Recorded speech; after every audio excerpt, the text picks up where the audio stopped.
You should be thanking me, Maddie. Without me, your story wouldn't have even mattered. That was the moment I realized Brittany hadn't just crossed a line. She bulldozed through it. We were standing in the lobby of the Grand Horizon Hotel in downtown Atlanta. Flashbulbs still popped in the background. The contest had just wrapped, and she was holding the trophy, my trophy. I stood frozen, still clutching the program brochure that quoted my exact words under her name. My stomach twisted as her parents hugged her, praising her brilliant authenticity.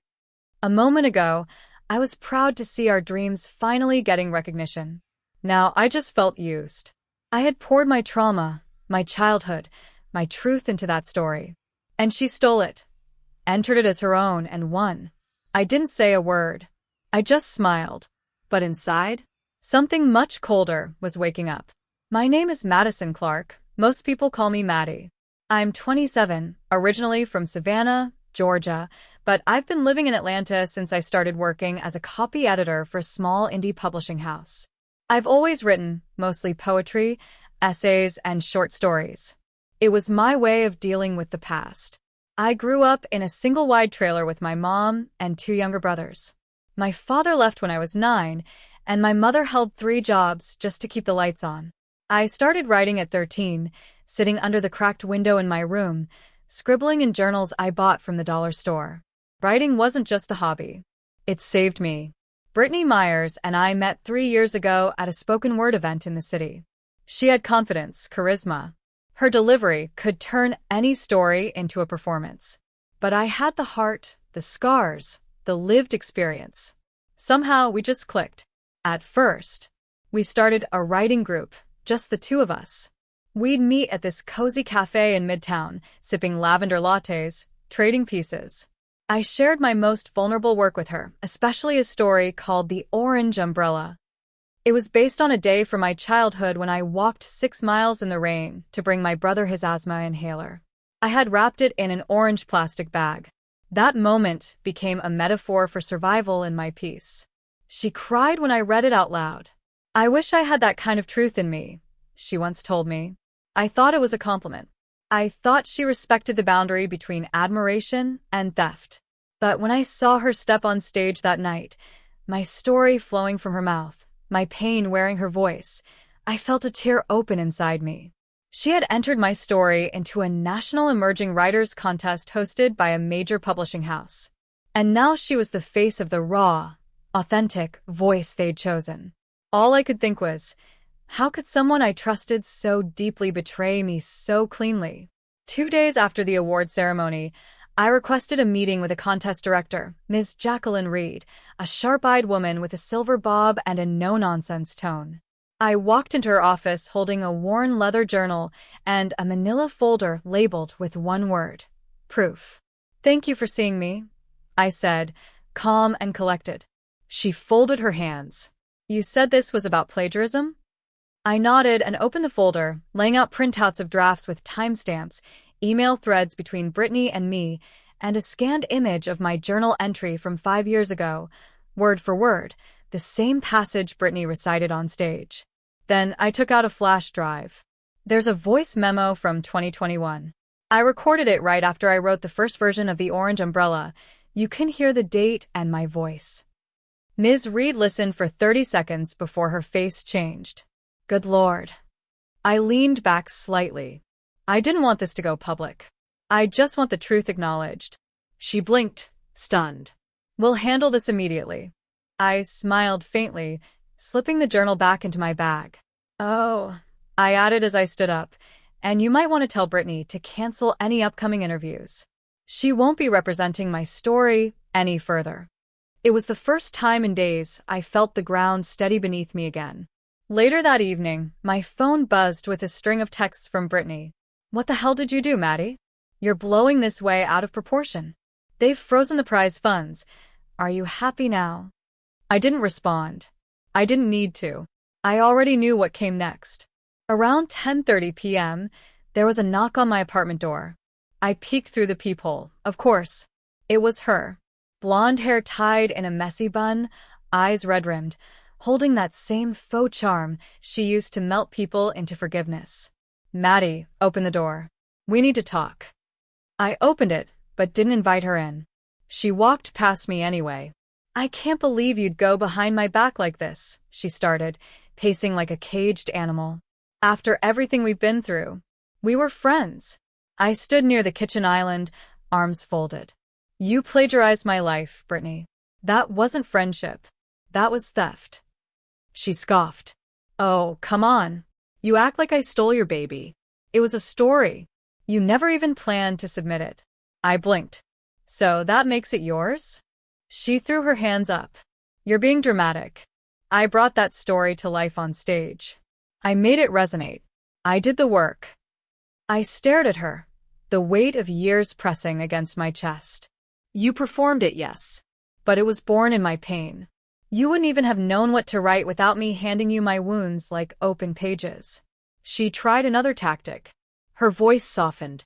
Look, I didn't think you'd mind. I was desperate, okay? I needed a win. My parents were threatening to cut me off, and I saw how much people loved that piece when you read it at the cafe. I thought maybe, if I could just borrow it. It was never yours to borrow. Her expression hardened again. You're just jealous it hit harder when I told it. And there it was. I stepped forward, voice steady. The contest board knows. They have the files, the recordings, the receipts. They've asked you to return the prize. You have until Friday. She laughed, but it sounded shaky. So what? You want the trophy now? A little revenge tour? No, I said. I want credit. And I want to make sure no one else trusts you with their words ever again. That's when something unexpected happened. Kara, our mutual friend and the third wheel to our old writing group, stepped into view from my hallway. Brittany froze. Wait, what is she doing here? Kara looked Brittany square in the eye. I came to return the notebooks you left at my place. But I also came to see for myself how far you'd go. She dropped a stack of Brittany's own journals on the counter. You were always good at spinning things, Britt. But stealing Maddie's story? That's low. Even for you. You're siding with her? Brittany hissed. Kara folded her arms. You crossed a line. I watched you nod and clap when Maddie first shared that piece. Crying, even. And then you took it. That's not desperation. That's betrayal. Brittany looked between us, flustered, then stormed to the door. You'll both regret this. I didn't flinch. No. You will. As she slammed the door, Kara turned to me with a half smile. You did the right thing. I don't know, I said honestly. It still hurts. She nodded. Of course it does. But now, at least, it's yours again. And for the first time since that awful night, I let out a breath I didn't realize I'd been holding. The days after the confrontation felt like walking through fog. But slowly, clarity began to return. The contest organizers reinstated me as the rightful winner, and Brittany's name was removed from the program. The prize money was released, this time directly to me. But I knew that reclaiming the prize wasn't the real victory. One afternoon, Kara and I sat in my tiny apartment, sunlight spilling over the cracked paint on the walls. She had brought homemade cookies, still warm. I watched her take a bite, smiling despite everything. I'm glad you didn't stoop to her level, she said, breaking the quiet. I nodded. Revenge isn't about hurting her. It's about owning my story and moving forward. That's when I realized the story wasn't just mine to reclaim. It was a doorway, a bridge to something new. I began reaching out to the writing community, people who had struggled with voice theft, betrayal, or silence. I hosted workshops about protecting creative work, how to recognize plagiarism, and standing strong when others try to take what's yours. One evening, a young woman named Jenna showed up at my door. She held a battered notebook and tears in her eyes. My professor tried to take credit for my thesis, she whispered. We spent hours talking, and I saw myself in her. The fight to be heard, the fear of losing what you pour your soul into. Helping Jenna fight for her rights reminded me how far I'd come. I also reached out to Brittany one last time.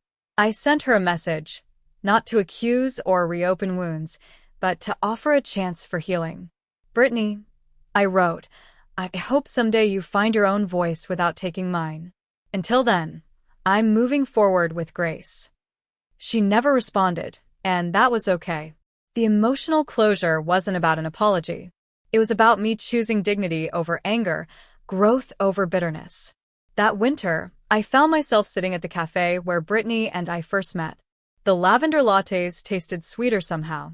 A new sense of peace bloomed inside me, rooted in the knowledge that I was no longer defined by betrayal, but by my resilience. My story was mine, always had been, and now it was helping others find their own. 6 months later, the air was crisp with early spring, and my apartment had transformed. What was once cramped and worn was now bright and inviting. Fresh paint, plants by the windowsill, and framed pages from my journal hung proudly on the walls.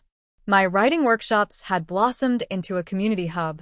Every Thursday evening, a group of aspiring storytellers gathered, diverse faces, different ages, but all connected by a shared passion. Some came with nervous hands clutching notebooks, others with confident smiles, but all hungry for their chance to be heard. On this particular evening, we celebrated a milestone, the launch of a small anthology called Voices Reclaimed, a collection of stories about overcoming silence and reclaiming power. I stood before the crowd, the weight of everything that had happened still settling like a warm glow in my chest. From the back of the room, Miss Jacqueline Reed approached, her usual stern demeanor softened. "I'm proud of how far you've come, Maddie," she said, "and of the community you've built. You've turned something painful into something powerful." I smiled, thinking of the line my grandmother once told me, "Your wounds are the roots of your strength." Just then, a woman in the corner raised her hand, a familiar face from those early days. Jenna, the young woman I helped with her thesis fight, now thriving with her own voice. "We did it," she said, eyes shining. Outside, through the open window, the scent of blooming jasmine drifted in, carrying with it memories of that first stolen story and the long path to healing. Even Brittany's shadow had faded, replaced by the radiant light of new beginnings. I knew then that the prize I had taken back was more than a trophy or recognition. It was the restoration of my dignity, my future, and the legacy I would leave. As the evening wound down, laughter filled the room, stories intertwined like threads in a tapestry, and the sun dipped low, casting golden hues over everything. I stepped outside, feeling the soft grass beneath my feet and the promise of tomorrow in the breeze. For the first time in a long time, I was home, in my story, in my life, and in my power.